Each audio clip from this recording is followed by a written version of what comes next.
أعوذ بالله من الشيطان الرجيم.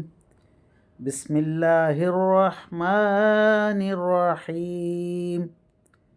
يسألونك عن الساعة أيان مرساها قل إنما علمها عند ربي لا يجليها لوقتها إلا هو ثقلت في السماوات والأرض لا تأتيكم إلا بغتة يسألونك كأنك حفي عنها قل إنما علمها عند الله ولكن أكثر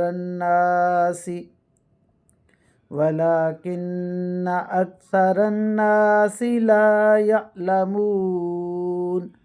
آمنت بالله صدق الله مولانا العظيم وصدق رسوله النبي الكريم ونحن على ذلك من الشاهدين والشاكرين والحمد لله رب العالمین۔ ابھی آپ کے سامنے سورہ الاعراف کی آیت نمبر 187 کی تلاوت کی گئی۔ انشاءاللہ کچھ ہی دیر بعد عزت مآب راؤ شاہ نواز صاحب اس آیت کا ترجمہ، تشریح اور تفسیر بیان فرمائیں گے۔ اللہ تعالیٰ سے دعا ہے کہ ہمارا پڑھنا اور آپ لوگوں کا سننا اللہ تعالیٰ قبول و منظور فرمائے اور اس پر عمل کی توفیق عطا فرمائے، آمین یا رب العالمین۔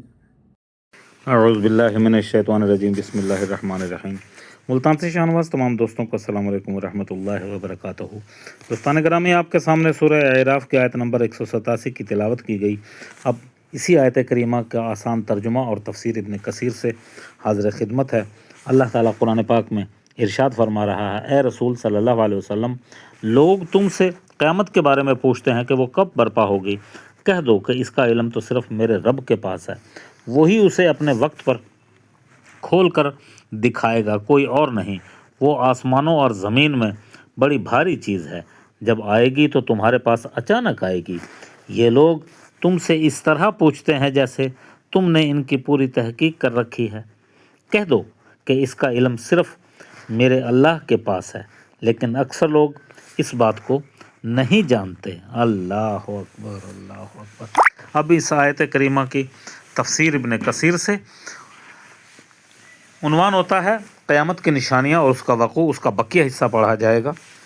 بسم اللہ الرحمن الرحیم۔ نبی کریم صلی اللہ علیہ وسلم نے فرمایا، شب معراج میں حضرت ابراہیم علیہ السلام اور حضرت موسیٰ علیہ السلام اور حضرت عیسیٰ علیہ السلام پر میرا گزر ہوا۔ لوگ قیامت کا ذکر کر رہے تھے۔ یہ سب حضرت ابراہیم علیہ السلام سے آ کر پوچھنے لگے۔ آپ نے فرمایا، مجھے اس کا علم نہیں۔ پھر حضرت موسیٰ علیہ السلام کے پاس گئے، آپ نے بھی یہی فرمایا۔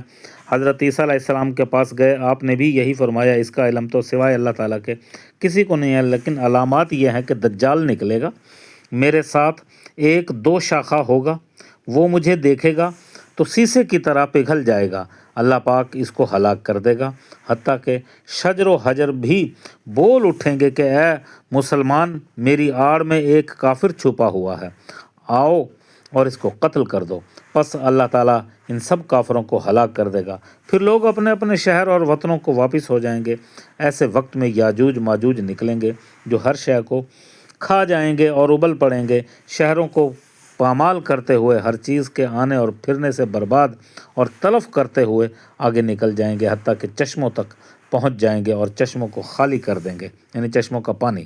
لوگ میرے پاس آ کے ان کی شکایت لے کر آئیں گے، میں ان کے لیے اللہ تعالیٰ سے بد دعا کروں گا، اللہ تعالیٰ ان سب یاجوج ماجوج کو ہلاک کر دے گا، حتیٰ کہ ہر جگہ کی فضا ان لاشوں سے اڑ جائے گی، سموم ہو جائے گی، بدبو اتنی ہوگی کہ سموم ہو جائے گی۔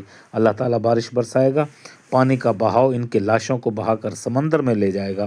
اس وقت پہاڑ اکھڑ جائیں گے، زمین پھیل جائے گی۔ اس وقت قیامت ایسی ہوگی جیسے 9 مہینے کی حاملہ کہ جس کو لوگ نہیں جانتے کہ دن رات میں وہ کس وقت زچگی ہو جائے۔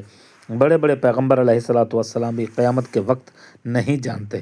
حضرت عیسیٰ علیہ السلام نے بھی صرف ان کی علامات بتا دیں، کیونکہ وہ ان کی امت کے آخری زمانے میں اتریں گے اور نبی کریم صلی اللہ علیہ وسلم کے احکامات نافذ فرمائیں گے۔ مسیحی دجال کو قتل کریں گے، یاجوج ماجوج کو اللہ تعالیٰ ان کی دعا کی برکت سے ہلاک کر دے گا۔ حضرت محمد صلی اللہ علیہ وسلم نے فرمایا، تمہیں اس کی علامتیں بتا دوں، وہ یہ کہ سامنے بڑے فتنے اور ہرج مرج واقع ہوں گے۔ لوگوں نے کہا، یا رسول اللہ صلی اللہ علیہ وسلم، اہم فتنے کا مفہوم تو سمجھتے ہیں، لیکن حرج کیا ہے؟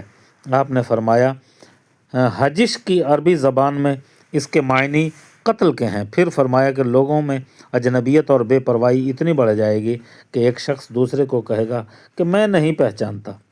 صحاح ستہ میں اس بات کو اس طریقے سے روایت نہیں کیا گیا، لیکن ہمارے نبی امی صلی اللہ علیہ وآلہ وسلم سید المرسلین خاتم النبیین نے، جو نبی رحمت اور نبی الطواب ہیں، فرما دیا ہے کہ میں اور قیامت ان دو انگلیوں کی طرح ہیں۔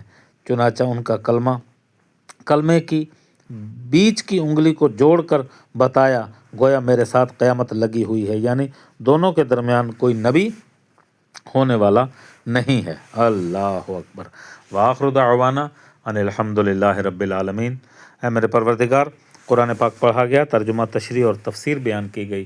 میرے مولا، اپنی بارگاہ میں منظور و مقبول فرما، اور ہمارے جتنے دوست احباب بیمار ہیں، میرے مولا ان تمام کو شفائے کلی، شفائے کاملہ و عاجلہ عطا فرما۔ یا اللہ، بے اولاد کو اولاد نرینہ عطا فرما۔ یا اللہ، بے گھر کو گھر عطا فرما۔ اے میرے پروردگار، تمام مصیبتوں سے جان چھڑا۔